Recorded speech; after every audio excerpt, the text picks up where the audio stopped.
Demos inicio a estudios, ensayos y más ensayos.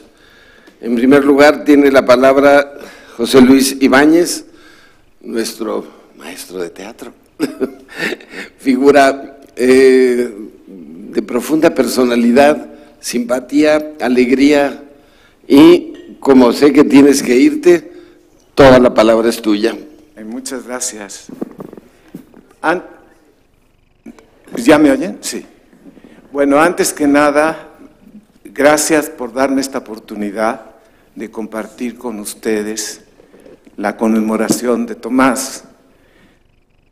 Yo conocí a Tomás hacia 1958 y poco después, cuando Tomás entró a la coordinación de la Casa del Lago, entonces ya tuvimos una intensa colaboración, intensa también, hasta que un día él quiso dejar de vernos y se fue allá a América del Sur y yo me quedé muy desamparado de su diaria compañía, de su diaria conversación. Pasaron los años y hacia 1980, 80 y tantos, apareció este libro que conocen ustedes, que se llama Poética y Profética. Desde entonces lo leo con mucho empeño, con mucho orgullo de que cada día me alimenta más y lo penetro más y me habla más fuertemente. Pero también muy seguido en las mañanas, Radio Universidad involuntariamente me hace muy feliz a mí, porque oigo temprano, cuando están empezando mis actividades, que dice la voz de Tomás: soy Tomás Segovia y la estoy pasando muy bien. Y digo, bueno, esto es fantásticamente estupendo y ojalá que no se les ocurra retirar eso, porque de verdad que a mí, y estoy seguro que a muchos de ustedes también, o a todos, nos inyecta su energía y es absolutamente sincero al decir que la está pasando muy bien y que así nos recuerda que lo tenemos presente siempre. No tiene por qué ser ni un pasado ni un futuro. Está hoy, habla hoy, lo oímos hoy y con esas palabras tan efectivas. La estoy pasando muy bien. Bueno, yo lo leo, lo he leído desde que lo conozco y cada vez lo leo con más empeño, apasionamiento y gusto. Y ahora tengo, y cuando quieran acompañarme, será un gran gusto y un gran orgullo poderlos ver en el anexo Adolfo Sánchez Vázquez, porque los martes en la mañana, una mañana como hoy, de 11 a 12, leo este libro ritualmente. Hay días que no llega nadie, pero yo de todas maneras lo leo en voz alta y quiero leer unas páginas de él, porque yo creo que lo que más deseo es que en este día de su conmemoración suenen y resuenen sus palabras. Y este libro apareció como en 1985, supongo que se mantiene en catálogo y si no, lo merece el que esté siempre presente. Se ocupa aquí de 3 obras de teatro muy detallada y detenidamente, y entre las 3 obras de teatro, para quien no lo ha leído, va hablando libremente. La obra que más detenimiento le motiva es El villano en su rincón, de Lope de Vega. Y de la trama de esta obra, para quienes no la recuerdan o nunca han tenido oportunidad de verla o de leerla, Tomás nos cuenta así: Juan Labrador es un villano rico y bastante patriarcal, dueño magnánimo y benigno, pero al fin dueño absoluto de una próspera hacienda. Vive en una aldea designada en las primeras escenas como Belflor, pero un poco después como Miraflor. Este detalle de que el nombre de este sitio cambia sin ninguna explicación y dejándonos pues en la posibilidad de preguntar, bueno, ¿a qué se debe el cambio? Y nunca lo estableció Lope, ha sido señalada como uno de sus dos principales errores. El otro error, muy comentado por la posteridad, es que en alguna de las escenas se dice un soneto y que a ese soneto le falta un verso. Entonces, dos defectos siempre se han señalado a esta obra de Lope, pero Tomás los convierte en virtudes y es uno de sus grandes logros en este libro. Bueno, continúo y dice: vive en una aldea designada en las primeras escenas como Belflor, pero un poco después como Miraflor en las afueras de París, por donde el rey y su séquito pasan a menudo en sus cacerías. Justamente la aldea está alborotada ante la inminencia de una de estas visitas. Y muy especialmente los hijos, la familia de Juan Labrador, están muy alborotados también. Juan, en cambio, se dispone a esconderse. 2 puntos. Tiene la manía de no querer ver al rey. Y hasta en su epitafio, que ha mandado grabar ya en vida en el mejor lugar de la iglesia pueblerina, se vanagloria de ello y dice: yace aquí Juan Labrador, que nunca sirvió a señor, ni vio la corte ni al rey, ni temió ni dio temor, ni tuvo necesidad, ni estuvo herido ni preso, ni en muchos años de edad vio en su casa mal suceso, envidia ni enfermedad. Pero claro que entonces cuando el rey se entera de que Juan Labrador no quiere verlo, dice: pues ahora me va a tener que ver, se disfraza, logra meterse a su casa y así transcurre una buena parte de la obra, siendo el público testigo de cómo el rey logró entrar en casa de aquel que no quería verlo. Y después el propio rey, en la segunda parte de la obra, va a armar una pequeña intriga para lograr que Juan Labrador tenga que venir a cenar con él. Este no es ni un convidado de piedra, ni es una cena para ultratumba. Llega Juan Labrador y no tiene más remedio que aprender la lección que se propone dar el rey. Bueno, esa situación le motiva a Tomás a hilar su lectura y sus meditaciones sobre lo que es la estructura dramática, el arte teatral y muchas otras cosas más, en especial la lingüística. Y entonces, atrás de, o sea, en la contraportada, en sus propias palabras, nos dice Tomás: confieso que en estas páginas piso a menudo con temeridad terrenos que tienen dueño, o sea que tienen sus especialistas.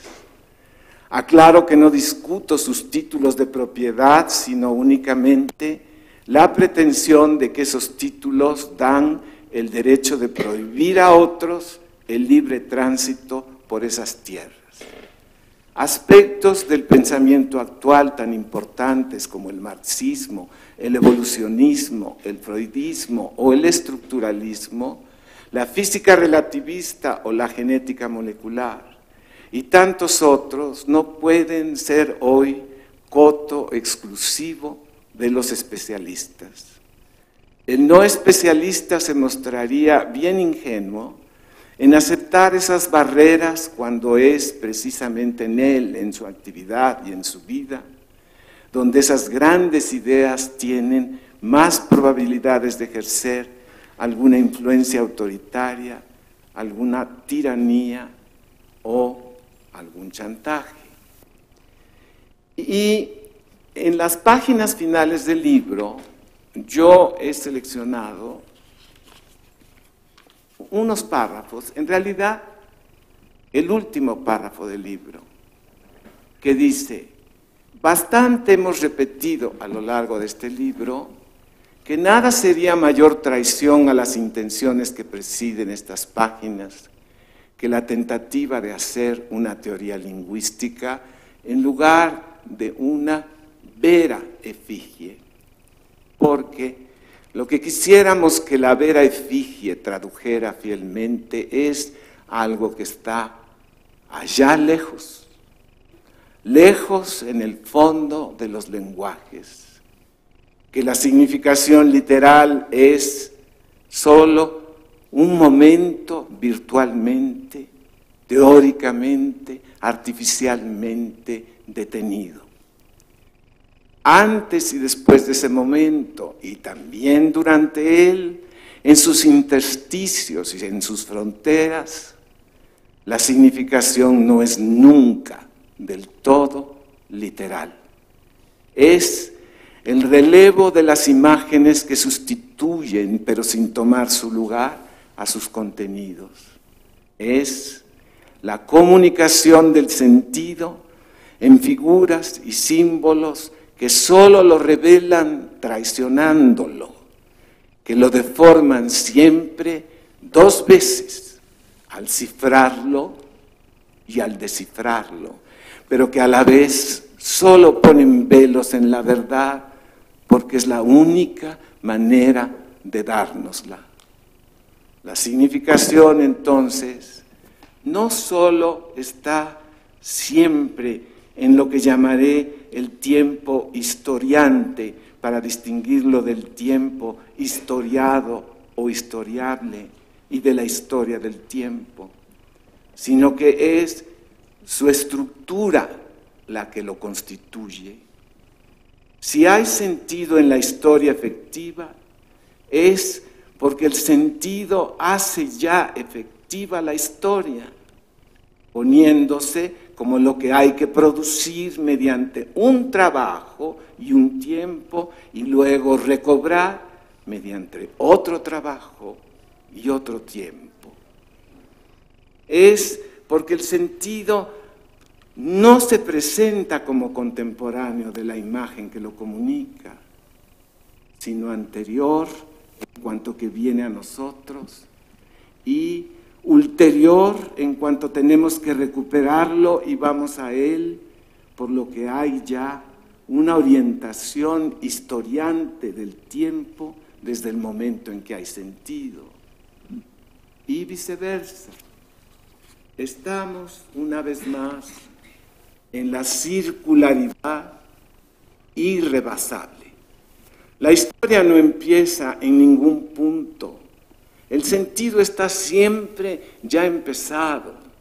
Toda imagen tiene ya un pasado y un futuro, lo cual quiere decir también que tiene una estructura dramática.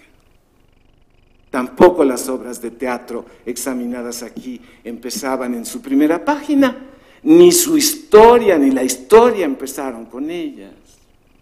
Y por eso puede fluir por ellas toda la historia. Para cada uno de nosotros el día de nuestro nacimiento es una experiencia irrecuperable. Entre todos los humanos, yo soy el único que no pudo presenciar mi nacimiento.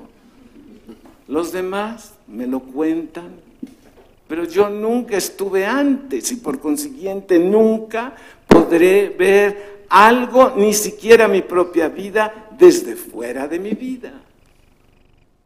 Y a la humanidad como tal, que es coextensiva a la historia como tal y a la significación como tal, ¿quién le contará desde fuera su propio nacimiento? Esa imposibilidad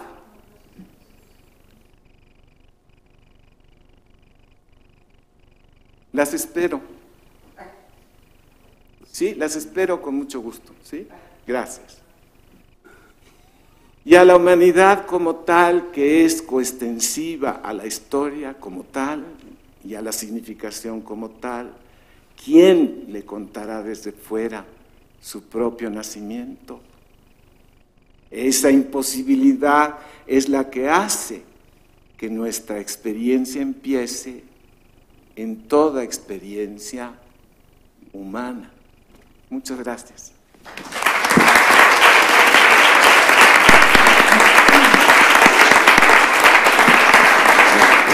Muchas gracias, José Luis.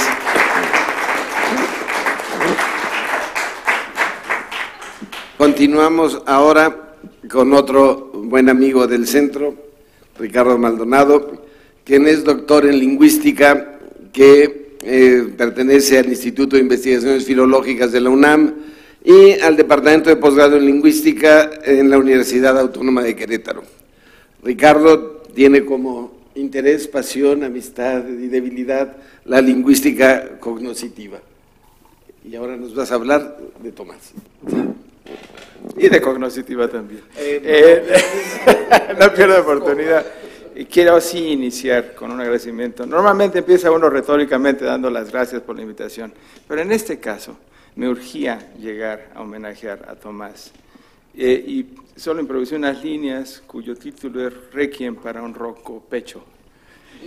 Creo no equivocarme al sugerir que buena parte de los ensayos que sobre el lenguaje escribiera Tomás Segovia emergieron de lo que con toda precisión él llamara el seminario de mi ronco pecho, un espacio que configurara las tardes de los miércoles de una buena cantidad de chavos que no podían eludir el magnetismo de una palabra que sin dejar de oírse a sí misma no dejaba de reflejar los aportes y limitaciones del saber salvaje, del saber bruto, porque en ese seminario Tomás hablaba literalmente de todo lo que no podía dejar de considerarse considerable.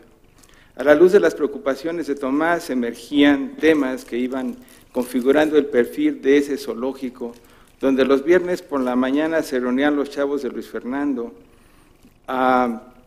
con sus sueños lexicográficos, y los miércoles se encerraba una fauna cambiante atraída por una voz grave, un tanto ronca, que levantaba la vista para reconstruir la palabra de los que pensaron el universo con él. Ya desde la traducción, ya desde el ensayo, siempre desde la poesía, Tomás vivió la promiscuidad con sus monstruos. La fauna cambiaba como cambiaban los temas. Cuando empezó a hablar de Louis Gentlev, se dejaron caer los lingüistas de la ENA, lingüistas como Alejandra Capistrán, que acabó perfectamente deformada por el programa de lingüística del Centro de Estudios Lingüísticos y Literarios del Colmex, y faltaba por ahí algún trasnochado de la UNAM, cuyo nombre es mejor olvidar, mientras los poetas, los literatos y los jóvenes creadores de inculpable estirpe, de perfil único, se sacudían la ropa para evitar la infección lingüística que les proponía Tomás y oían repudiando la digresión del poeta. Ante tal faena, Tomás levantaba la mano, ahí está su mano, ¿dónde está? Me perdí. Tomás levantaba la mano para insultarlos con su más cruel descalificación y su más juguetona sonrisa. Paradigmáticos, los acusaba, los llamaba apoyado en la mirada del lingüista danés, y de ahí nos metía en la conciencia de que lo paradigmático y lo sintagmático operaban en los juegos de la sustancia y de la forma, y que ello operaba en todos los niveles de la lengua. Nada podía ser un lingüista que solo atendiera a la forma. En la pura estructura faltaba la carne, porque la lengua, lejos de ser dura y reglamentada, era puntual y sutil. Pero claro, eso ya no lo oyeron los poetas que habían escapado, y a los lingüistas no les caía el 20, la verdad. Si acaso los chavos del Diccionario del Español de México, no todos, porque la mayoría eran poetas y no andaban por ahí, veían en esas observaciones la naturaleza misma de su práctica lexicográfica cotidiana, y les permitía entender que en el detalle de una definición se manifestaba la estructura de la lengua toda. De pronto el juego paradigmático hacía que el pecho de Tomás rugiera en las sendas de la antropología, El ser humano y sus sutilezas existían, sí, pero el centralismo cultural europeo hacia respecto de lo otro era no una simple anécdota. La descalificación de las culturas dominantes, la revisión del pensamiento salvaje, la identificación de lo salvaje en el pensamiento occidental, le permitían reconocer la esencia de lo mismo, la coincidencia profunda de la conformación humana en sus estructuras sociales. Aquello preservó a pocos lingüistas, solo aquellos cuyo interés ya se orientaba al estudio de las lenguas indígenas, pero claro, se acercaron los antropólogos. No es menos cierto que por ahí se aparecían algunos literatos trasnochados como Pedro Serrano y el mismísimo José María Espinaza, que seguramente ustedes no conocen, llegaban enmascarados, por supuesto, ante el pánico de ser identificados como estructuralistas. Nunca me dejó de llamar la atención que todos los libros que llevaban bajo el brazo normalmente iban descubiertos, pero al pobre Lévi-Strauss le forraban sus estructuras elementales del parentesco con todo cuidado para quedar libres de toda descalificación. Solo Carlos Villanueva tenía el desparpajo de llevar lo crudo y lo cocido sin tapujos, tanto en obra como en vida. Por supuesto que la amenaza del dedito parado de Tomás y la acusación etnocentrista seguían estando a la orden del día, actitud con que Tomás no dejó de invitarnos a entender que después de todo, eso de cruzarse con la prima no está tan mal. Por supuesto que los poetas regresaron cuando las resistencias y otros ensayos de Tomás se dedicaron a hacer se dedicaron a hacer sonar las campanas con que Juan Ramón Jiménez se despedía del mundo, a reconstruir la economía siempre sonora de Luis Cernuda, a admirar las prosas, esa prosa evidente de Juan Ramón Gaya, a cuestionar la acusación de Paz de que Sor Juana se había puesto el hábito para preservar el vicio de pensar, como si en ella ese hábito no fuera su furia estructural. Y allí la mirada de búho de Carmen Boullosa se unió con el ronco pecho del cantor del seminario para equilibrar los ojos fugitivos de Coral Bracho que no dejaban de perseguir indistintos peces de piel fugaz, mientras Francisco Hinojosa pellizcaba en su flaca piel su grueso sentido del humor, mientras Pancho Segovia, quizá heredando algo de la mirada de su padre, empezaba a construir su fractal para mostrar como Venus, allá, quizá donde habite Tomás, irradia otra vez su rotunda claridad, su puro arder gloriosamente arriba, sin aire ni humareda. Claridad y luminosidad contundentes que Liliana Weinberg se ha encargado de subrayar en los ensayos sobre Tomás. Pero de pronto Tomás nos atrapó a todos. Ese ronco pecho resonó en cada uno de nosotros con sus miradas al lenguaje, porque del lenguaje nadie escapa. Cuando decidió ir de la misma lengua a la lengua misma, porque su comprensión del lenguaje era la aprehensión no solo del instrumento de comunicación, sino del mismísimo ser humano. Esas reflexiones atrajeron el perfil teatral de Laura Sosa, la voz profunda que encerró a Francisco Torres en la poesía de Cavafis y encantó la mirada ya encantada de Laura González Durán, la presencia aguda de Paulette Levy y otros nombres que no quiero que se me escapen, pero la memoria no da. Su búsqueda incesante de los fundamentos del lenguaje, de su suelo, como él lo llamó, lo obligó a salirse de la estructura en contra de Saussure para encontrarlos en la relación dinámica entre el ojo y el oído, en la percepción como interpretación, en su fusión como sentido. El ojo es penetrante y activo, el oído pasivo y receptor. El ser es el que parece nunca lo que suena. La verdad, veía Tomás, se divide en evidente, lo que solo se ve, y demostrada, lo que hacemos ver. Vemos lo que está ahí sustentado en sí mismo, oímos simplemente efectos de lo que se ve, y cuando oímos sin ver la fuente del sonido, estamos, decía el maestro, oyendo solo voces. El oído sin cuerpo visible es el modelo mítico de lo ilusorio, de lo fantasmal. Por supuesto que el sonido irradia lo irreal, o, dicho de otra manera, la señal. que en cuanto simbólica fundamenta lo mágico, lo compartido, es decir, lo promiscuo. Es otra luz, esa otra luz que hace ver debajo de la realidad inmediata que existe, que hay una visibilidad, la que lo hace inteligible y le da sentido. Hegel enunció que la realidad es racional y dice Tomás, sí, pero a su manera la carne ya lo sabía. Lo ha sabido desde siempre, más bien decía él. Subyacía en el pensamiento del poeta una mirada fenomenológica, una conciencia de que la percepción no es el resultado casual de sensaciones atómicas, como todavía piensan quienes han seguido la mirada de Locke, sino que tiene una dimensión activa en la medida en la que representa una apertura primordial al mundo de la vida, el famoso Lebensfeld. Atento admirador de Merleau-Ponty, recogía tanto los aportes de la fenomenología, en que hay conciencia intencional de lo otro, de lo que está fuera del sujeto consciente, como formación de imágenes mentales que venían de la Gestalt. Esa fusión era lo que realmente él reconstruía. Así como la relación entre el ojo y el oído era dinámica, la relación entre el tiempo y el espacio, no solo en la cognición, sino crucialmente en el lenguaje.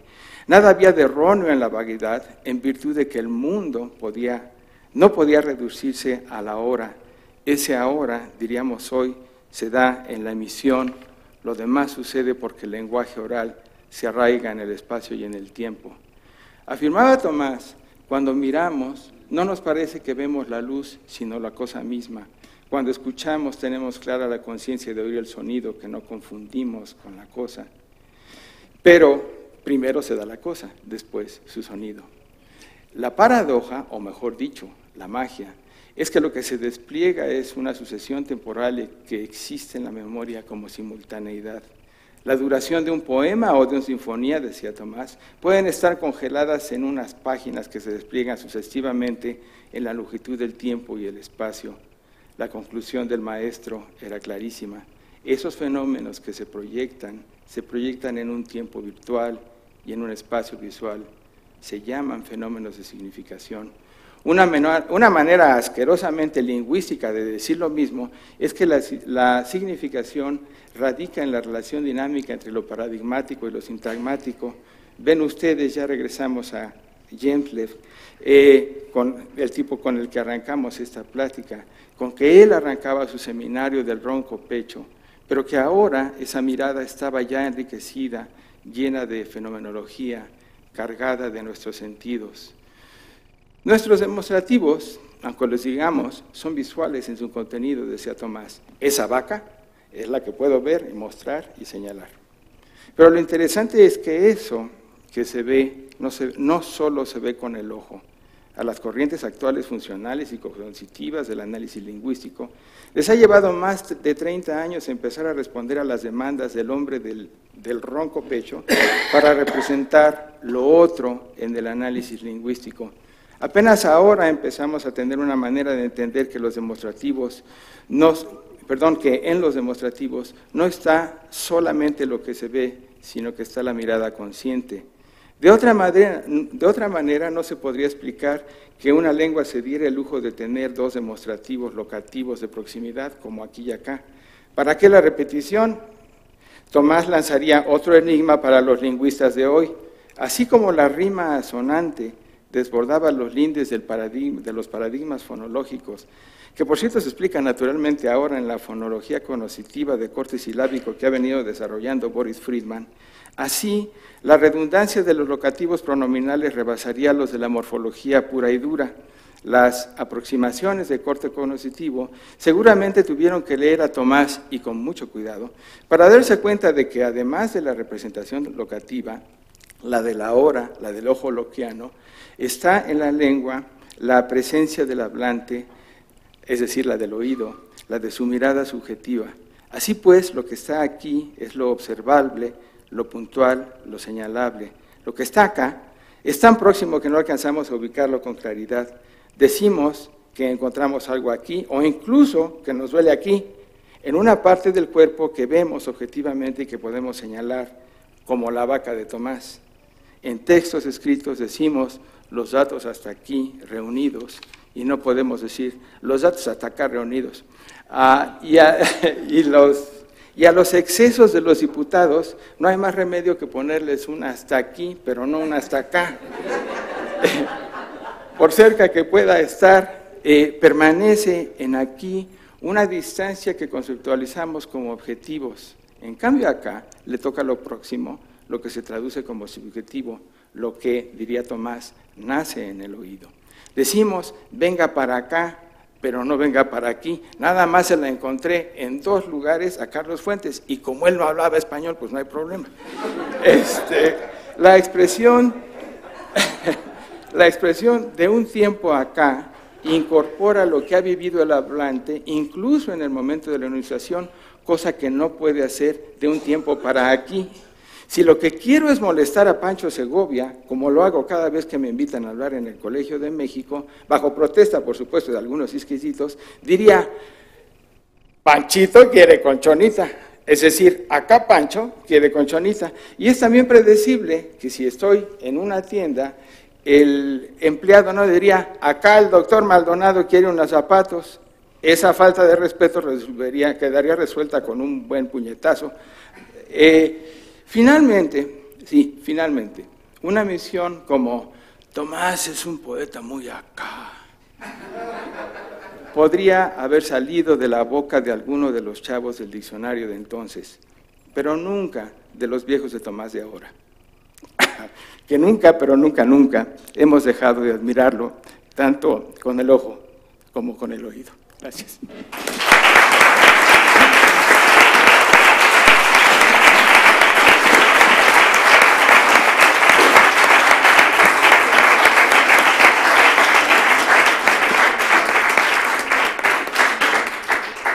Muchas gracias, Ricardo, por esa comunicación de tu ronco pecho, que creo que le hubiera gustado a Tomás. Y ahora le pasamos la palabra a Liliana Weinberg, que, dicho de otra manera, mi compañera de banca. El testigo de las clases con Tomás, que seguro las vivió de una manera distinta, porque como ella dijo, además ella es mujer. Y eso cambiaba totalmente.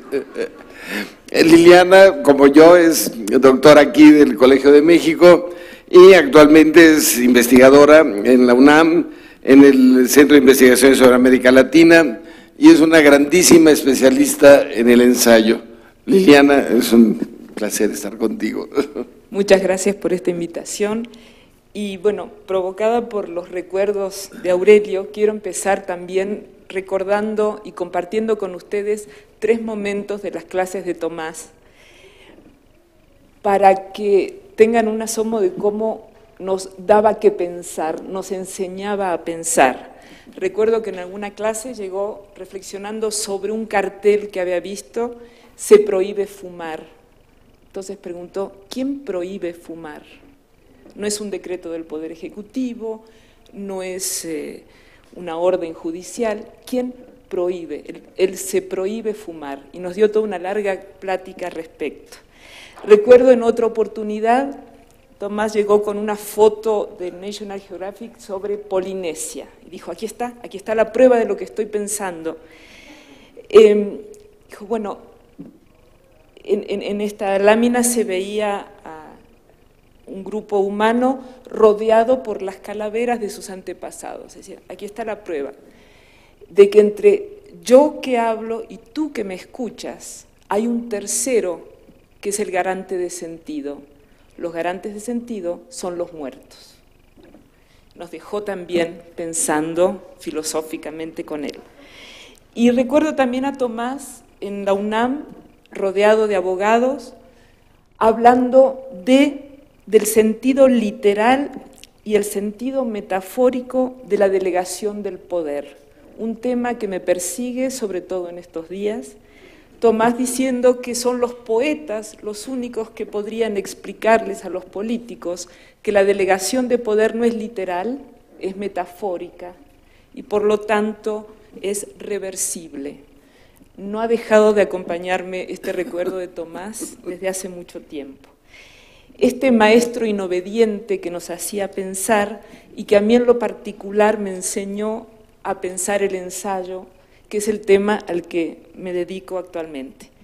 El texto que preparé se llama Tomás Segovia y el don de la palabra, y tiene 2 subtítulos tomados del propio Tomás. El primero de ellos es El don en que nos damos. Quienes hemos tenido la fortuna de escuchar a Tomás en rueda de alumnos y en café de amigos, y quienes tenemos la fortuna siempre renovada de leerlo, sabemos que estamos recibiendo un don. Asistimos al momento en que el presente del pensar se muestra a la vez como regalo, como gracia, como descubrimiento de una evidencia, como participación, en una aventura infinita que tiene siempre la vitalidad de lo que se está pensando, lo que está siendo pensado en el aquí y ahora, a la vez que se inscribe en un sentido general. El don es para Segovia, cito textualmente, esa cosa que precisamente no se acaba por ser dada, sino todo lo contrario. Así lo dice en El poeta y el público. Es que a través de sus textos Segovia ejerce aquello que considera un rasgo general del ser humano, la intersubjetividad de nuestro ser, la dialogicidad esencial de los humanos, dice también en El sexo del arte. Es así como me interesa recuperar ahora el concepto de don, no solo en el sentido más usual de genio, dotación o iluminación, como el don de que puede dar muestras todo gran artista o todo gran artesano, sino también y sobre todo en el sentido antropológico, en el sentido de presente, de regalo y de participación, ese quehacer al que tanto se acercó también Tomás a través de sus reflexiones lingüísticas o su lectura de autores como Bataille.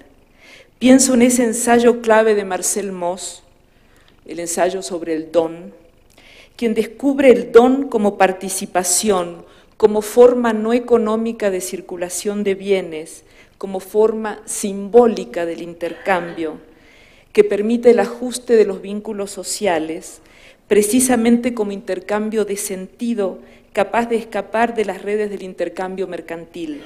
El don en que nos damos, precisamente como lo dice Tomás, el don que enriquece en lugar de empobrecer, en cuanto alimenta doblemente al donante y al receptor, el don que permite reajustar relaciones sociales en lugar de extraviarlas. Tomás ha hecho de la literatura y de la palabra el espacio para el ejercicio de ese don, el don en que nos damos. El quehacer literario de Tomás Segovia se nos confirma como un quehacer hospitalario, un pensamiento en diálogo propuesto como fidelidad a la verdad, que invita al lector a probar, que busca convencer y seducir, que contagia de su pasión por nuevas búsquedas, que nos conduce a reabrir el diálogo y a participar en el intercambio simbólico del presente. El ensayo de Segovia logra como pocos conducirnos a un espacio de hospitalidad en el diálogo.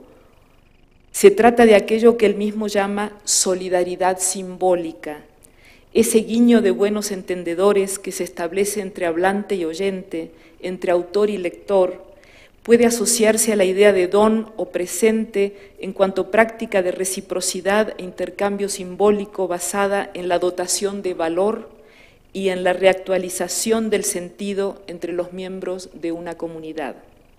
La literatura se vuelve así en Tomás Segovia una forma del don, en cuanto espacio compartido de reflexión sobre el sentido y el valor, invitación al diálogo, responsabilidad por el decir y por la palabra dicha, exploración del lenguaje y representación del momento mismo de pensar.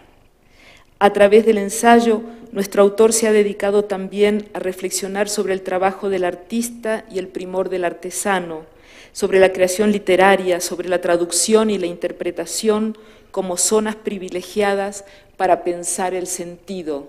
No podemos, como leía José Luis Ibáñez, no podemos salirnos del sentido, no hay un lugar fuera de la significación, tenemos que encontrar el mejor mirador para pensar el sentido. El ensayo se confirma en su quehacer como indagación libre y responsable a la vez, de un modo tan radical como solo puede hacerlo quien se coloca al margen, palabra errante, inobediente, lúcida y crítica en busca del sentido, la inobediencia civil que Tomás defendió hasta el último día de su vida. Segovia hace de la poética del ensayo una poética del pensar y una política del dialogar. El ensayo es para Segovia el género moral por excelencia, es un espacio compartido de reflexión sobre el sentido y el valor, es invitación al diálogo, es responsabilidad por el decir y por la palabra dicha, es exploración del lenguaje y representación del proceso mismo de pensar. En Segovia, todo decir se confirma como un querer decir, y todo acto interpretativo se despliega como un movimiento orientado. En pocos autores se hace tan evidente este despliegue, este movimiento en busca del sentido que se confirma como movimiento en el tiempo. Analepsis y prolepsis contribuyen a desplegar este tiempo apalabrado en movimientos que se ven acompañados también por una gama de geniales estrategias de asomo y exploración a las cuestiones del sentido. El ensayo se confirma en Segovia como una indagación al mismo tiempo libre y comprometida, tal como solo puede hacerlo quien se coloca al margen, palabra errante, inobediente, lúcida y crítica en busca del sentido. Recobrar el sentido, la palabra inobediente y el digo yo de uno de sus últimos libros de ensayo son reflexiones indispensables para pensar hoy la democracia y el problema central de la delegación del poder. Segovia ha hecho de la poética del ensayo una poética del pensar y una política del dialogar. Tomo un verso de un poema que él dedica a Antonio Alatorre, Regazo de regazos. Pensemos en el tiempo en los brazos. Esta imagen de su diario puede ya revestir la forma del amor apasionado, del encuentro amoroso, del abrazo deseante de toda relación, amantes dialogantes, en esa dotación de sentido que representa la valoración del otro a partir del deseo. El deseo es la contraparte del valor. Valor y deseo se buscan el uno y al otro. Puede a la vez evocar la relación del hombre con el hogar, la casa, la morada, el lugar donde hablan el hombre y la mujer. Dice Tomás, transformar una patria arrebatada en una matria inarrebatable. Allí donde el hombre y la mujer están juntos, no es una matria ni una patria, es una madre patria. Ese lugar no es el amor, ese lugar funda el amor, ese lugar es la casa, la morada, es el lugar donde hablan, el oído. El hombre y la mujer hablan alrededor del hogar, ese fuego que guardan y que los guarda es lo que responde a la palabra y a lo que la palabra responde. El fuego del hombre y la palabra del hombre se corresponden. La imagen puede también evocar ese regazo de regazos por excelencia que es la relación entre la madre y el hijo, para recordarnos tanto la alegría del niño inocente en cualquiera de los grandes nacimientos, la Virgen con el niño renacentista, o el doloroso abrazo de la piedad. En la obra de Miguel Ángel, la madre mira amorosamente el cuerpo del hijo, cuyo destino se contempla desde una dimensión sagrada y profana a la vez, fuera y dentro del tiempo, como reconocimiento y conocimiento en un tramo suspendido del transcurrir. Pero algo queda en todos los casos, el amoroso gesto con el que damos sentido a un tiempo que es abrazado, querido, deseado. El hombre abraza un tiempo humanizado y valorado, tiempo apalabrado. El tiempo en que vivimos, el tiempo que nos abraza, puede tornarse también un tiempo que buscamos abrazar. Segovia ha explorado como pocos este machadiano camino del tiempo en la poesía, en los ensayos, en el teatro y en la narrativa. El tiempo, la patria, el lenguaje, el sentido son grandes temas que hizo particularmente suyos y convirtió en temas de reflexión sobre los cuales el propio ensayo nos da pautas fundamentales. Uno de los momentos más intensos en la obra de Segovia es el de la anagnórisis, el reconocimiento, el reencuentro, el cumplimiento del sentido, pero de ningún modo se puede asociar el movimiento reflexivo de Segovia con un pensamiento que vira en redondo, que se detiene, que queda atrapado sin salida o que se muerde la cola. Segovia se ha encargado siempre de mostrar la posibilidad de la dialéctica, la especificidad de los fenómenos, su irreductibilidad a un plano único y su respeto a los distintos niveles. Siempre hay en él la búsqueda de nuevos miradores capaces de ofrecer nuevas perspectivas para ver. Apoyado en la ironía, la paradoja, Segovia nos lleva a asomarnos al otro lado de las cosas, como en este otro pasaje notable de El tiempo en los brazos. Dice Segovia, para recobrarse, el hombre tiene que descubrir, construir en su interior. Lo que descubre, construye, es una condición humana. Esta condición es una naturaleza de segundo grado, una naturaleza construida, descubierta, que se encuentra como algo que estaba allí, pero solo estaba allí una vez que se la ha encontrado. Es un origen posterior a lo originado, es originariamente encuentro, es decir, que es originariamente posterior a la búsqueda, no existía antes de buscarla más que como pérdida. La condición humana a la que se refirió de manera inolvidable Montaigne en el tercer tomo de sus ensayos es a la vez para Segovia algo que se construye y descubre al mismo tiempo. Solo se descubre que estaba allí una vez que se la ha encontrado, en un movimiento de doble implicación que nos recuerda la relación que establece Benjamin entre lo poético y lo poetizado, o la que establece Castoriadis entre lo instituyente y lo instituido. Nuestro autor se refiere a un origen posterior a lo originado, a un encuentro posterior a la búsqueda. Comprender este movimiento es fundamental para entender la poética del ensayo de Tomás Segovia.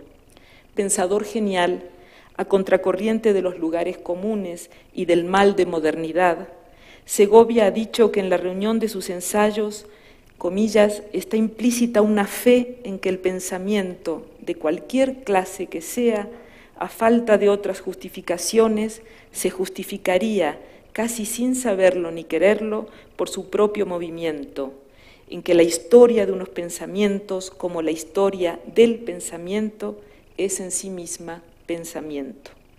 Tomás Segovia ha mostrado el carácter de tarea abierta propia de un género en busca fiel del sentido.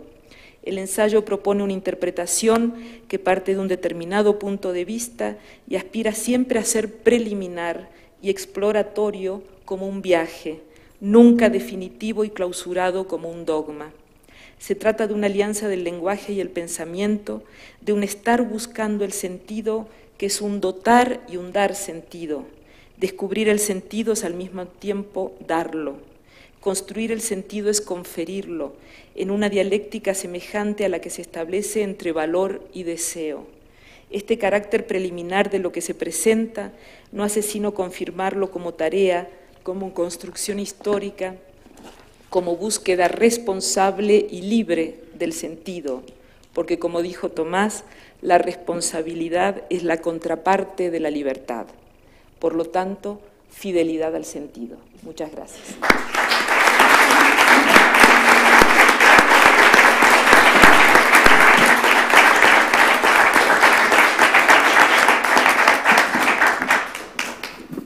Muchas gracias, Liliana. Seguimos siendo alumnos. Seguimos. Tiene ahora la palabra Daniel González Dueñas, quien estudió cine y ha realizado varias películas. Tiene publicados muchos trabajos en suplementos, revistas de México. Ha sido premiado por, en el ensayo, el Premio Hispanoamericano de Ensayo, Casa de América, por Libro de Nadie. Y tiene interesantísimos trabajos sobre Tomás. Gracias, muy amable. Buenas tardes. Ataco directamente. justamente porque quiero retomar algunos de los temas que Liliana Weinberg ha mencionado ya muy brillantemente. La obra ensayística de Tomás Segovia tiene una fuente y un espejo, sus cuadernos de notas. Comenzó a escribirlos en 1950, a los 23 años de edad, y los continuó de forma casi ininterrumpida el resto de su vida, lo que implica 6 décadas de construcción. La editorial Pretextos de Valencia publicó la primera parte, un volumen de 776 páginas que abarca de 1950 a 1983, y Segovia subió, como se dice, el resto a Internet de manera abierta y gratuita, la parte de 1984 a 2011. Ediciones Sin Nombre prepara la edición del tomo 1 y un poco más adelante del tomo 2, que son bastante considerables los dos. Habrá que esperar esa publicación con afán. El carácter excepcional de estos cuadernos llevó a Segovia a estipular en una nota introductoria al primer tomo. Dice Segovia: advierto pues al lector que si espera encontrar aquí alguna información útil, biográfica o histórica, o alguna visión instructiva de la actualidad de tal o cual época, o las sabrosas anécdotas que tanto satisfacen a los espíritus ágiles, no podrá sino quedar gravemente defraudado. Aunque luego, en punto y aparte, recapacitaba con su ironía característica. Y sin embargo, puede decirse que hay un poco de todo eso en estos cuadernos. Se trata de un modo indirecto pero enfático de subrayar el carácter excepcional de esos textos. En su página de internet, Segovia advertía que no son un diario, pero hay que añadir que tampoco son lo que se espera de una bitácora de escritor. Su personalísima propuesta trasciende ambas laderas. He aquí apuntes en torno a una obra y en torno a una vida que a la vez, y esto es lo portentoso, son la vida sin ser un anecdotario y son la obra sin parangonarse con los ensayos y la prosa de Segovia publicados en libros individuales. Equivalen más bien al tronco del que han surgido las ramas. En efecto, la obra ensayística de Segovia proviene de los cuadernos. De esto se han desprendido ya como obras independientes títulos en sí fundamentales como Contracorrientes, Poética y Profética y Cuaderno Inoportuno. La construcción de los cuadernos de notas es enorme en sentido cuantitativo, pero lo es sobre todo en sentido cualitativo. Como los diarios de Kafka o de Butler, los cuadernos de Segovia son el testimonio de una conciencia en expansión, lo que no contradice, sino apoya el hecho de que esa conciencia ya estaba en el inicio, tan expandida como en sus estadios ulteriores. El autor dio a este conjunto el nombre del tiempo en los brazos, a partir del verso final de la epístola moral a Fabio, escrita hacia 1613 y atribuida al poeta sevillano Andrés Fernández de Andrada, que es esta estrofa: ya, dulce amigo, huyo y me retiro, de cuanto simple amé, rompí los lazos. Ven y sabrás al grande fin que aspiro antes de que el tiempo muera en nuestros brazos. Se ha hablado ya aquí muy bien de algunas interpretaciones posibles de este título, de por qué eligió Segovia el título El tiempo en los brazos, y aquí recuerdo también, se me hace interesante, la versión que dio David Huerta.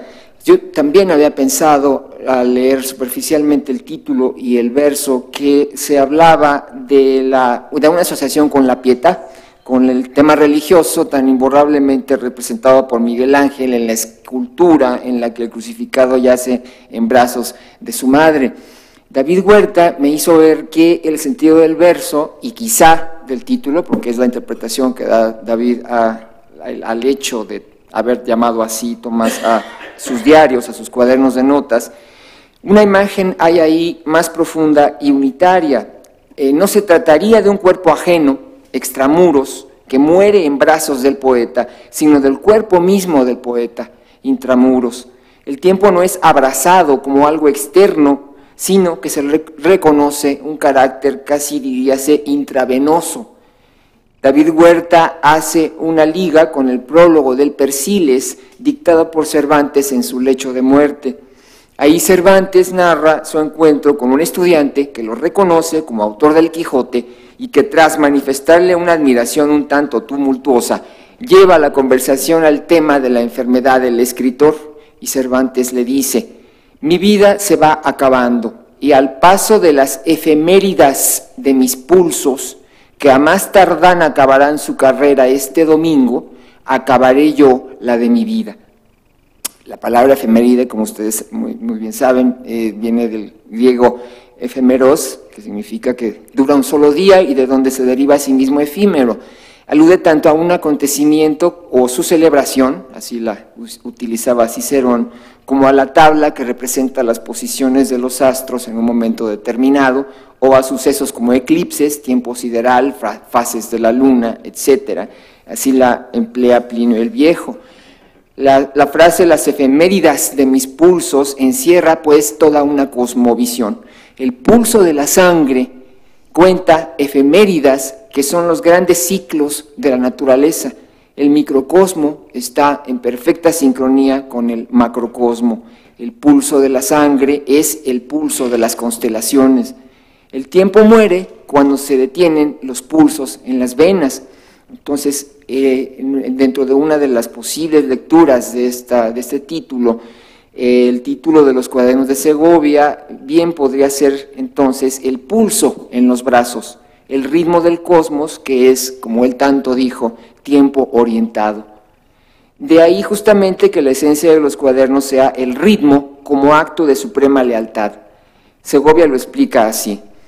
Dice: un ritmo sostenido es el único suelo donde puede arraigar o aterrizar un sentido real, lo mismo en la vida que en el arte, puesto que en el fundamento último del sentido es tiempo orientado. Incluso la novedad y la invención no son reales, sino son variaciones dentro de un ritmo sostenido, de otro modo son simples baches. En los Cuadernos de Segovia, el ritmo de escritura, la palpitación, se traduce en lo fragmentario, la cadencia. Es necesaria la pausa periódica, escribe Segovia, para recoger la red, para recoger la mirada, para verificar que sigue uno estando detrás de esos ojos que miran. Una mirada que se extiende para cuestionar lo visto, la de Segovia, y se recoge de tanto en tanto, para que la mirada expuesta en la página siga tan viva como los ojos que no dejan de mirar. Los dos primeros versos de la estrofa citada también establecen un diálogo revelador con Cervantes. El autor de la Epístola Moral a Fabio dice: ya, dulce amigo, huyo y me retiro, de cuanto simple amé, rompí los lazos.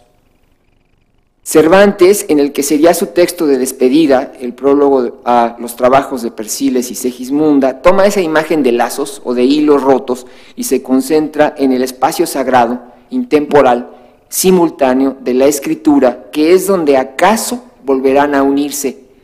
Dice: pero no son todos los tiempos unos. Tiempo vendrá quizá donde, anudando este hilo roto, diga lo que aquí me falta y lo que sé que convenía. Esas serían las últimas líneas de Cervantes. Y Segovia, el poeta, lo refrenda espléndidamente en el que sería su último poemario, Rastreos y otros poemas, publicado por Ediciones Sin Nombre. Dice Segovia: aquí todo sucede con un ritmo que pone a esto y aquello cada uno en su sitio, y ese es el ritmo que la realidad tiene escondido detrás del visillo y que me muestra a veces haciéndome una seña para que nunca olvide que se la ve mejor medio escondida y es más clara, hecha ritmo velado y misterioso. En los Cuadernos de Segovia, una primera palabra clave es lealtad, porque está usada en el sentido más exigente. Ese sentido se muestra muy bien en la superstición del propio Segovia, que él también narra, o consistente en que no puede borrar nada de lo que ya ha escrito en sus cuadernos, nunca borra una entrada anterior. Dice, lo explica así: es como si se tratara de una hipocresía, de una mentira hipócrita, como si borrar una frase escrita fuese lo mismo que negar que la ha escrito uno, que la ha pensado uno, como si borrar fuera negar los hechos, negar la verdad, o fingir que no fue uno quien escribió eso, fingir que uno no es responsable de aquella frase, que sería de otro o no sería de nadie. Hasta ahí la cita. Por supuesto que hay alguna labor de corrección en las frases de los cuadernos, pero ello es poco frecuente. En los cuadernos se va afinando a lo largo de los años una forma de pensamiento que ya implica, al brotar, su versión escrita depurada. Es un pensamiento desnudo de artificios, lo mismo que carente de autogratificación. Esto, a su vez, se relaciona, dice Segovia, con otra convicción mía indesarraigable, la convicción de que ciertas cosas tienen que ser dichas, o sea, mi obediencia poética. Claro que eso no basta para decidir que tal o cual frase escrita, quiero decir hecha, no pueda borrarse, pero sí justifica la posibilidad de que existan en general frases imborrables. Hasta ahí esa cita. Se trata de encontrar la forma de decir lo que se ha visto, de tal manera que termine de verse al decirse, y a la vez se trata de que lo dicho, al volverse palabra escrita, no traicione a lo visto. Todos tenemos una gran deuda con Tomás Segovia, y no solo por haber formado a generaciones enteras de traductores, filólogos, investigadores, poetas, ensayistas, que esto ya sería bastante, sino sobre todo por haber mostrado a lo largo de su vida y obra una absoluta coherencia ética y una total independencia intelectual fuera de corrientes, movimientos, grupos y hasta de su propia modernidad. En El tiempo en los brazos escribe su gran declaración de principios. Asumir sin falsía mi tiempo implica resistir radicalmente a mi época. La forma esencial de resistencia de Segovia fue la escritura del tiempo en los brazos, un diario no tanto de vida como de vida de las ideas. Quien lo lee queda invitado a compartir una verdadera aventura mental situada en el taller alquímico del escritor, bajo el microscopio que es un macroscopio. No son platillos servidos en la mesa como sus ensayos publicados individualmente en libro, sino que son estadías en la cocina del escritor. Hay en los cuadernos las semillas de innumerables ensayos que Segovia muy bien podría haber desarrollado y publicado aparte, y que seguramente si no lo hizo es porque sintió que ahí ya estaban dichos, es decir, conversados. De modo paralelo a la redacción del tiempo en los brazos, Segovia publicaba poesía, narrativa y otro tipo de ensayos, como aquellos reunidos bajo el título de Cartas Cabales, también publicados por Ediciones Sin Nombre, que se consagran a responder a su época, situados ya francamente en el terreno de la política y la economía.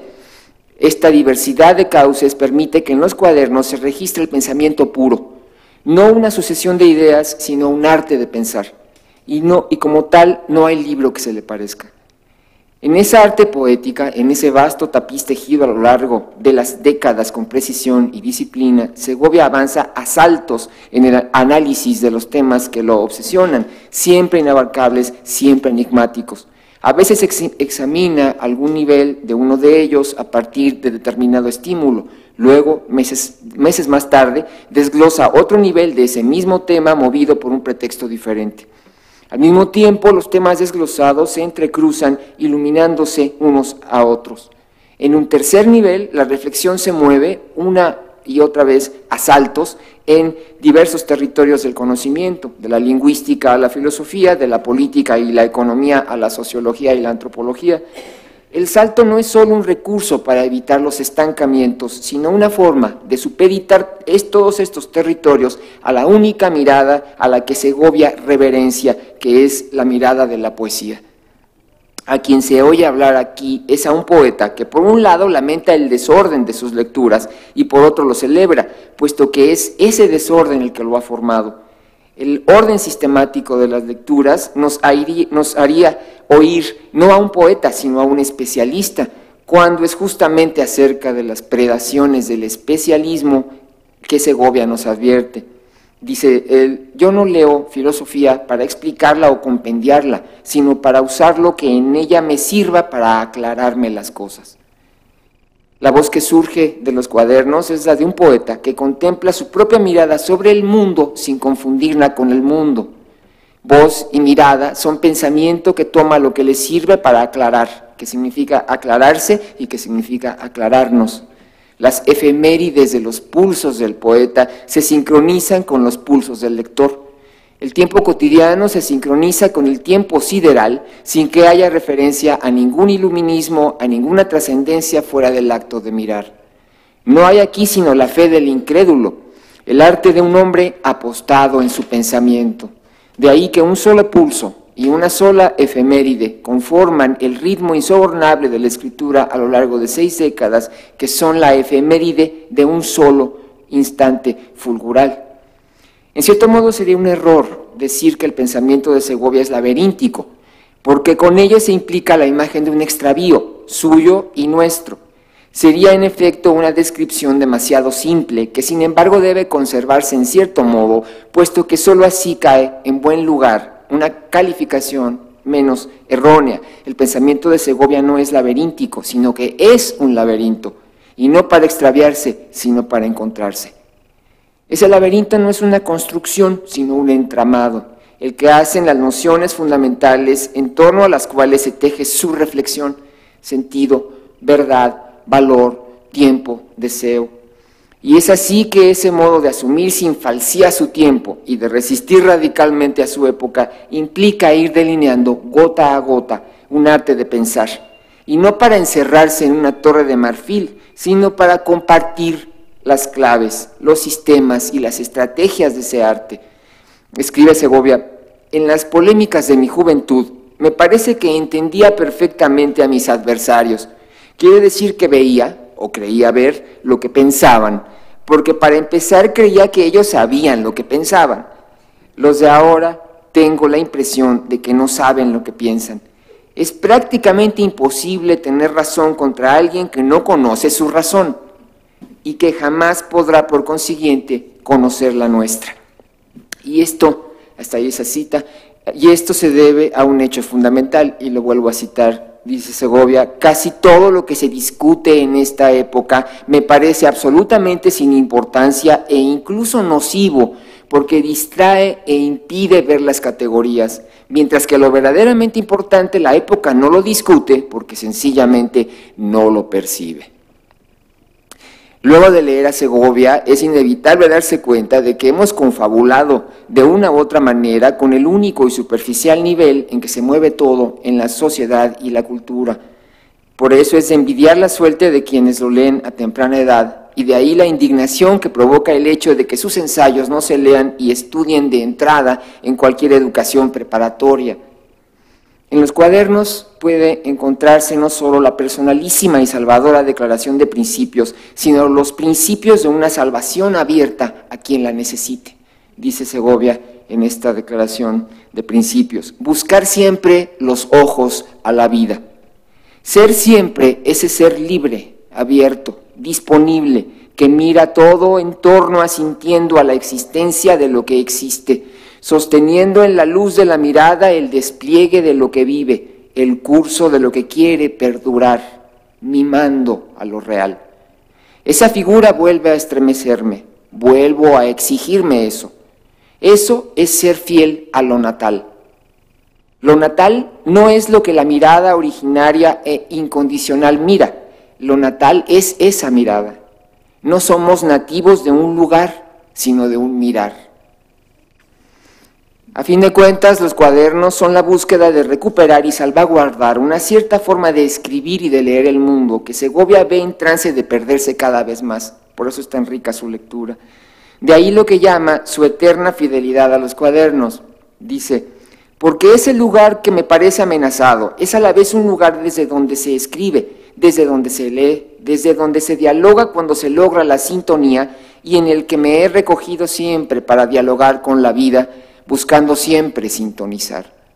Y vuelvo siempre a esa figura de mí mismo, mítica sin duda, escritor solitario en el café, invisible más que solitario, porque esa figura no evoca para mí ninguna idea de soledad, sino de apertura, de entrega, de interés absorto y plenamente correspondido.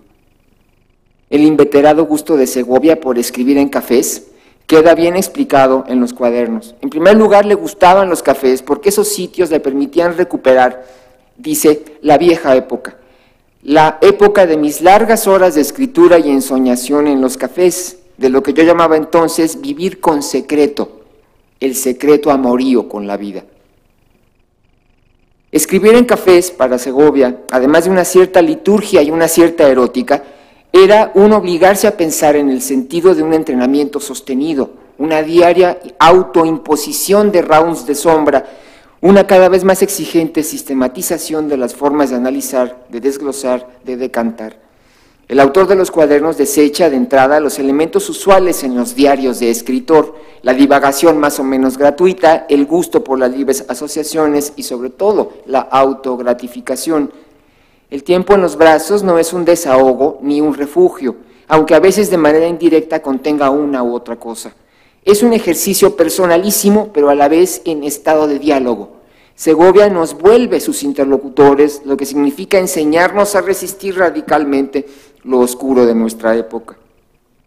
Hacia el principio del nuevo milenio se desencadenó casi de súbito una serie de reconocimientos a Segovia, el Premio Octavio Paz de Poesía y Ensayo, el de Literatura Latinoamericana y del Caribe Juan Rulfo, el Extremadura a la Creación, y a duras penas se salvó, así lo comentaba, de un doctorado honoris causa por la Complutense de Madrid. Sin embargo, eligió no salvarse de un doctorado análogo por la Universidad París 8 en 2011. Todos estos actos eran sinceramente agradecidos por el autor, pero a la vez le resultaban muy temidos, puesto que veía en ellos la culminación simbólica de una carrera de escritor impuesta desde afuera con el disfraz de la pompa celebratoria.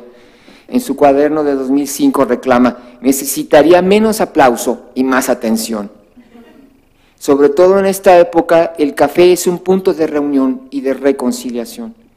En agosto de 2010, los cuadernos registraban una reconciliación que es el acto supremo de esa libertad. Dice Segovia: releo mi cuaderno y vuelvo a ser consciente de lo importante que ha sido siempre para mí ese momento de recogimiento y concentración en que me parapeto en mi silencio y mi soledad para redactar estas páginas. Pongo soledad entre comillas porque siempre he escrito mis cuadernos en los cafés. Esa escena en la que estoy en algún café del mundo escribiendo en mi cuaderno es para mí la imagen por excelencia de la paz y el equilibrio y el diálogo con el mundo. La escucha del mundo, porque el diálogo con el mundo es una pura escucha unilateral, pero esa escucha es un diálogo. La situación es la misma para mí que la del poeta haciendo un poema. Esa escritura es una escucha, como esa otra escucha que digo es una expresión. Hay un modo de escuchar tan expresivo como un modo de hablar. Cuando estoy en un rincón de un café absorbiendo la vida que fluye a mi alrededor, a esa vida le digo mi escucha. La obra entera de Tomás Segovia es un presentar, a través de las efemérides de mis pulsos, una cosmovisión entrañable que es tiempo orientado. De ahí surge la imagen central del tiempo en los brazos, imagen que es eterna y entrañable. Dice: pero hoy llego al café temprano, saco mi relegado cuaderno y vuelvo a probar el sabor de mi vieja inmortal libertad. Imagen para mí del hombre libre, un hombre solo, a la orilla de algún espacio público que observa apostado en su pensamiento. Resulta muy precisa en este párrafo de Segovia la ambivalencia del verbo. Apostar es jugarse el todo por el todo en cada acto, en cada palabra.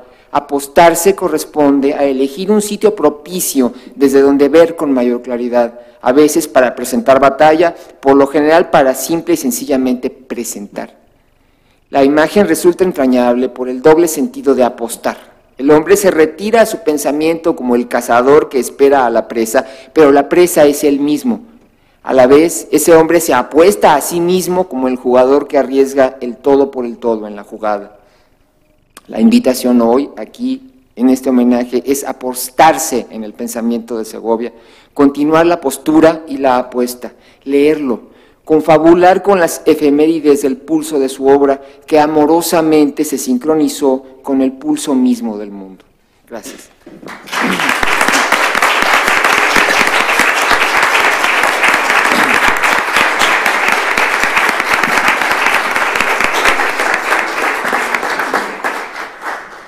Gracias, Daniel.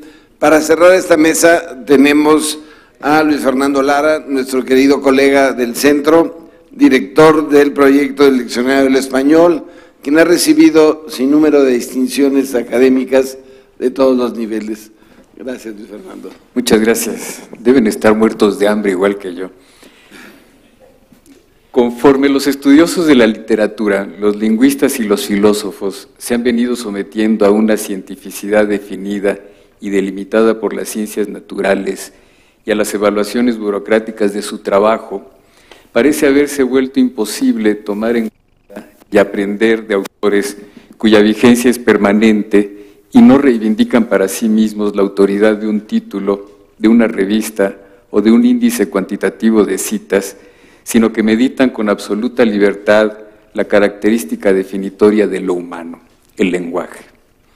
Afirmé hace varios meses que las meditaciones de Tomás Segovia acerca del lenguaje y las lenguas son el meollo de una filosofía del lenguaje, tan importante como lo han sido para nuestro pensamiento Aristóteles y Platón, San Agustín y Occam, Wittgenstein, Cassirer y Gadamer, por solo nombrar a aquellos que sin lugar a dudas abrieron el horizonte del pensamiento acerca del lenguaje y no lo encerraron en postulados y escuelas.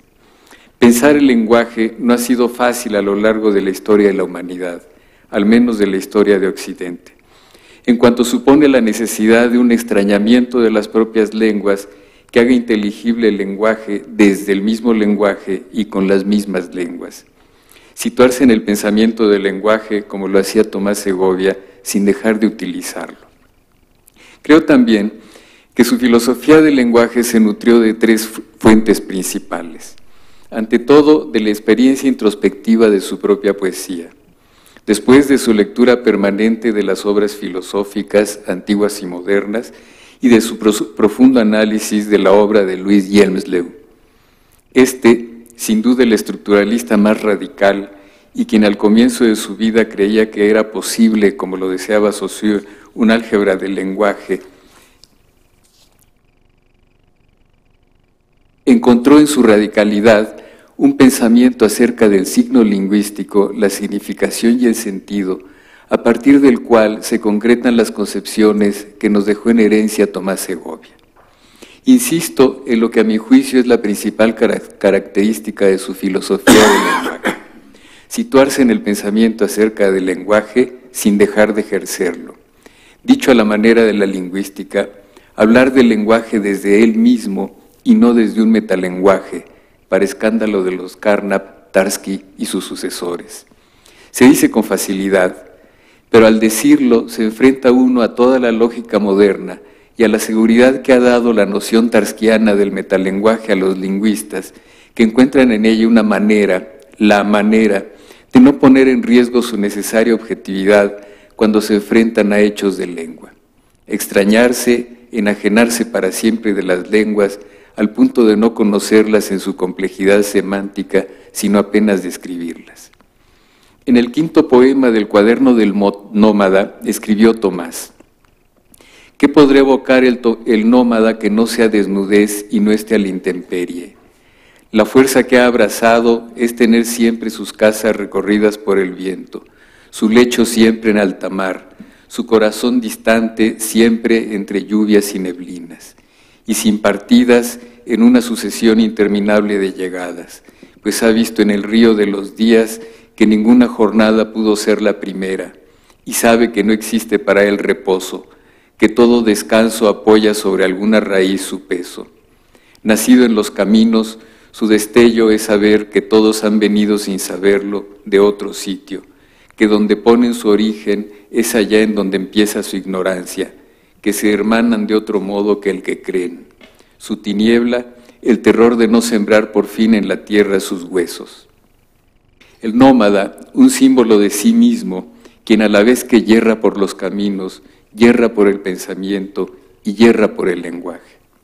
Esa errancia, que circula como el viento por todo su cuaderno, es el punto de partida de sus meditaciones acerca del lenguaje.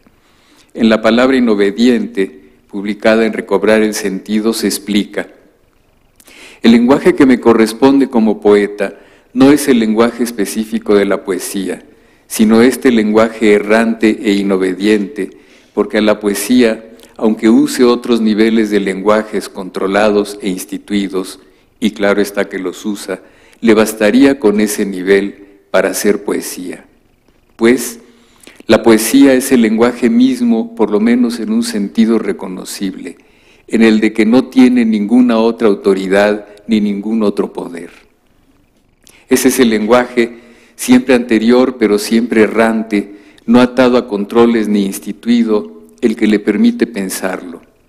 Ese instrumento general, universal, inespecificado e irrebasable que es el lenguaje como tal, es a la vez punto de partida del pensamiento y puede por eso ser punto de referencia y piedra de toque de los pasos de ese pensamiento.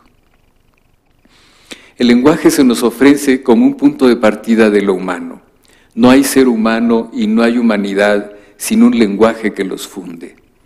El lenguaje, tal como nos está dado, es nuestro medio universal, general y total de comunicación, y a la vez medio para ir haciendo comunicable el mundo, o sea, para pensar y simbolizar el mundo, y por ende el medio para pensar y simbolizar en general. A través del lenguaje, el mundo invade nuestra conciencia y nuestra conciencia invade el mundo. Pensamos y simbolizamos el mundo mediante la capacidad de significar, es decir, de usar el lenguaje para decir algo a propósito de alguna experiencia de la vida. Y ese significar tiene dos vertientes. Por un lado, sus constituyentes, los significados de los signos lingüísticos. Por el otro, la significación del discurso, que lleva a la construcción o al descubrimiento de un sentido.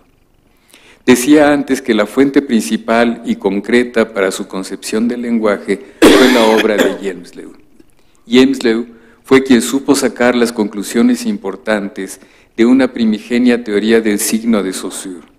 A partir de este fundador de la lingüística moderna, la filosofía del lenguaje debía haber cambiado radicalmente. Lo hizo en buena parte en el pensamiento del segundo Wittgenstein, el de las investigaciones filosóficas.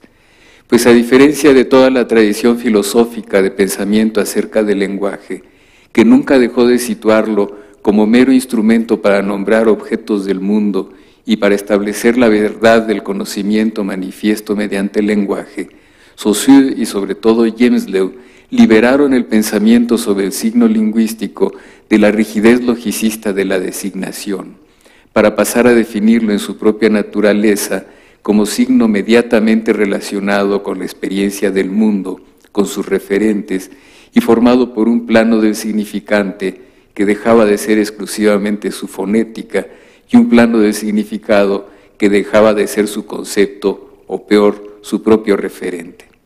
Es decir, abandonaron la concepción nomenclaturista del signo y lo revelaron en su propia naturaleza.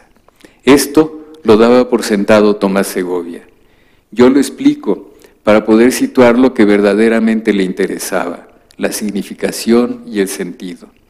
Pues solo un signo cuyo significado se entiende como una elaboración histórica y tradicional en una lengua particular, en cada lengua particular, da la libertad para significar lo nuevo, lo inédito, lo que parecía impensable. En efecto, un signo que solamente fuera el vehículo material de la referencia sería apenas un nombre o un elemento de un código, incapaz de prestarse a una significación nueva. Lo que interesaba a Tomás del lenguaje era precisamente la libertad que da la significación para asomarse a todo, vagabundeando, libre de compromiso, y darle sentido. El signo nos provee de significado, y ese significado es una elaboración comunitaria de lo que resulta valioso y pertinente de la experiencia social, comunicada y comunicable de la vida, pero sobre los signos se teje la significación, lo que hace radicalmente diferente al lenguaje de los códigos. Los signos son elementos de construcción. El discurso o el texto se valen de ellos para hacer inteligible el sentido de lo que uno está diciendo. Dice en otro lugar, la realidad está hecha no solo de lo que es, sino también de lo que significa. Yo aumentaría, la realidad que como seres humanos podemos concebir está hecha sobre todo de lo que nos significa. Es la significación entonces como movimiento o impulso Primero, para constituir los significados de los signos, por ejemplo, mediante la metáfora, y luego para construir el sentido en un argumento, en un discurso o en un texto, el ámbito en donde el lenguaje tiene su plena naturaleza. Y la errancia del pensamiento de Tomás Segovia aprovecha esa facultad del lenguaje para inundar el mundo de sentido. Una vez que se ha explicado en muchos de sus diferentes ensayos la manera en que concibe la significación y el sentido, entra en la discusión de los temas que ocuparon sus pensamientos durante buena parte de su vida. Por supuesto, la poesía, pero también, y no de manera secundaria, la práctica de la traducción, la política en el significado más legítimo del vocablo, la naturaleza del poder, la vida de la cultura, la modernidad, el trabajo artesanal frente a la especialización y el academismo, y más recientemente, tanto en recobrar el sentido como en alegatorio, resistencia, cartas cabales y digo yo, los problemas más graves de la vida española y mexicana, la corrupción y la impunidad, el capitalismo salvaje, la destrucción social que está causando el neoliberalismo, la pertinaz resistencia en España a recobrar su memoria histórica. Si el interés central de la lógica y de la filosofía del lenguaje es la búsqueda de la verdad, y es la verdad la cuestión de fondo en todas sus meditaciones acerca de la política y la vida social, es precisamente el sentido como valor el que le permite articularlas. Afirma: seguramente el más antiguo descubrimiento del pensamiento es que el lenguaje miente, o más bien, ese descubrimiento es la fundación misma del pensamiento como algo distinguible del lenguaje que en él se expresa. Pero ese descubrimiento es también la fundación de la verdad. ¿Cómo sabríamos que hay una verdad si no viéramos que el lenguaje puede traicionarla o errarla?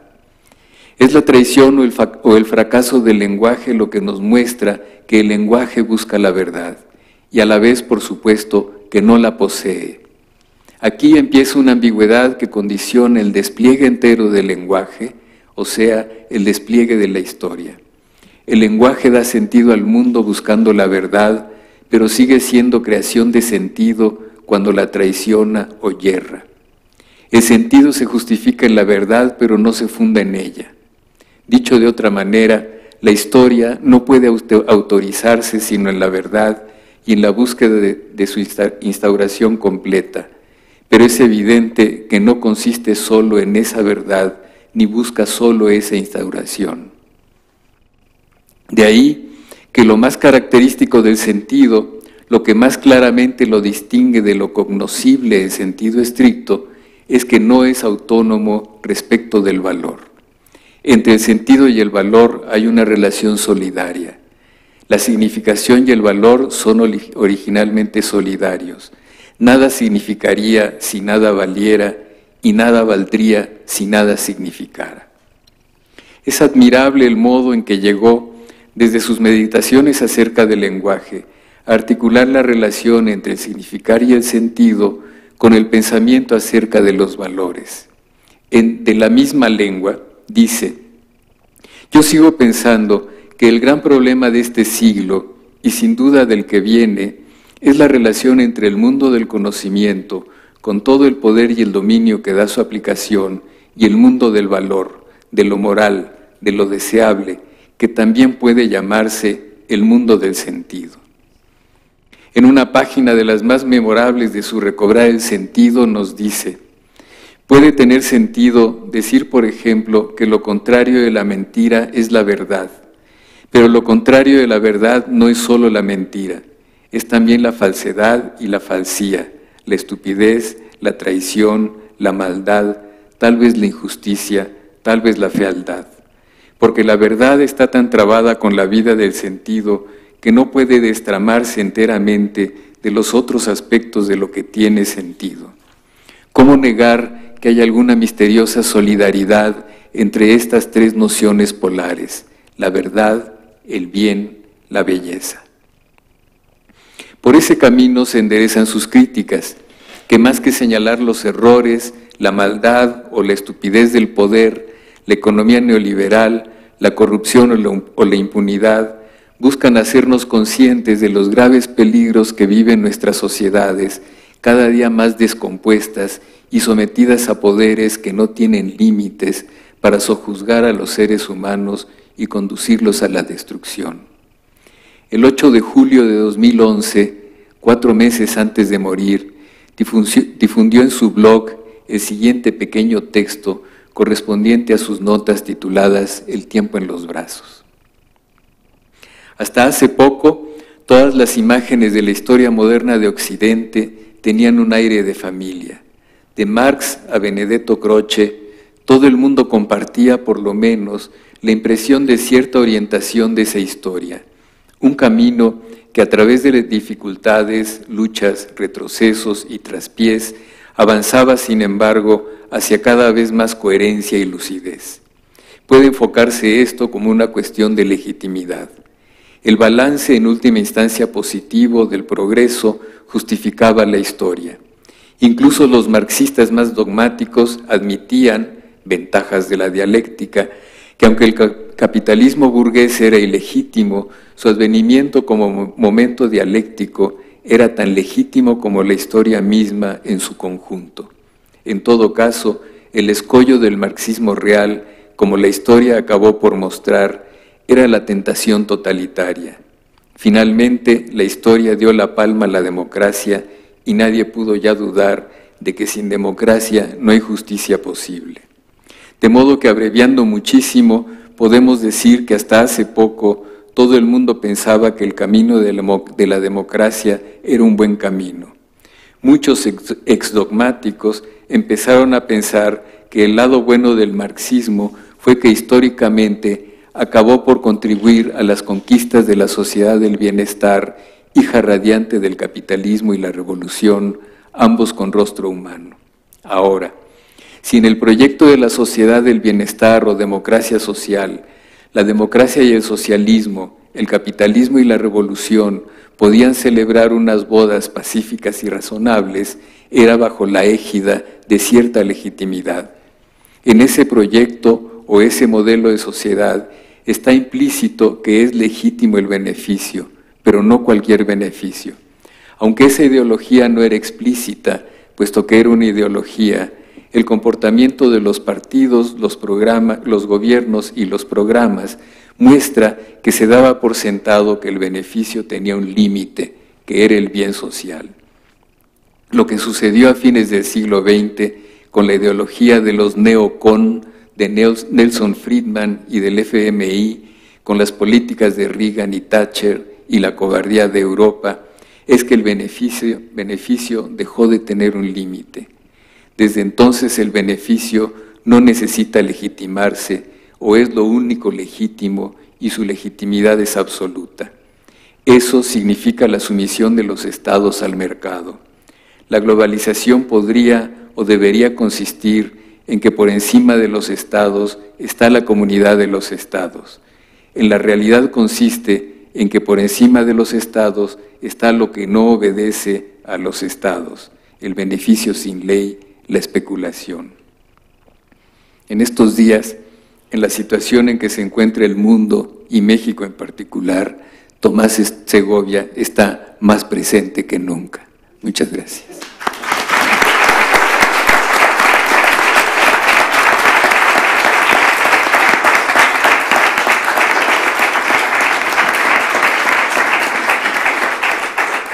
Muchas gracias a todos por el esfuerzo de ganar el tiempo. Hacemos un receso y nos vemos a las 4:30 para la siguiente mesa. Gracias.